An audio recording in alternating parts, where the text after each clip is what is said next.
সোনা দানা সিটি গোল্ডের জিনিস অনেক কিছুই তো তোমাদের সাথে শেয়ার করলাম। চলো আজকে আমি তোমাদের সাথে শেয়ার করছি আমার রূপোর কিছু জিনিস।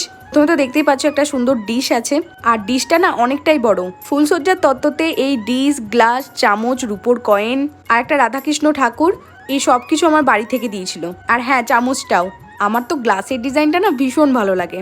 এটা হচ্ছে রূপোর কয়েন, বেশ সুন্দর না? দাঁড়াও রাধাকৃষ্ণকে দেখাচ্ছি। এই প্যাকেটটা না আমি এখনো খুলিনি, ওই জন্য ফোনের ফ্ল্যাশটা পড়ছে আর মনে হচ্ছে বেশি যেন চকচক করছে। মূর্তিটা তো খুবই সুন্দর, আর এটা না আমি ড্রেসিং টেবিলে সাজিয়ে রাখি। আর দিয়েছিল হচ্ছে এই রূপোর সিঁদুর কৌটোটা, এটাতেই কিন্তু আমি সিঁদুর পরি প্রথম থেকে। চলো এবার বিয়েতে যে আমি পায়ে তোড়া নিয়েছিলাম সেটা দেখাই। নুপুর পরতে কিন্তু আমি বেশ ভালোই বাসি, কিন্তু খুব একটা পরে থাকতে পারি না, আমার পা থেকে খুলে খুলে যায়। ওই জন্য এই নুপুরটা না ভরাই থাকে। দাঁড়াও আর একটা জিনিস দেখাই। এটা না আমার দিদি মিতুনের বার্থডেতে একবার মিতুনকে গিফট করেছিল, বেশ সুন্দর না? এই ভিডিওটা কিরকম লাগলো অবশ্যই কিন্তু কমেন্ট করে জানিও। যদি ভালো লেগে থাকে তাহলে প্লিজ একটা লাইক করে দিও। চলো টাটা বাই।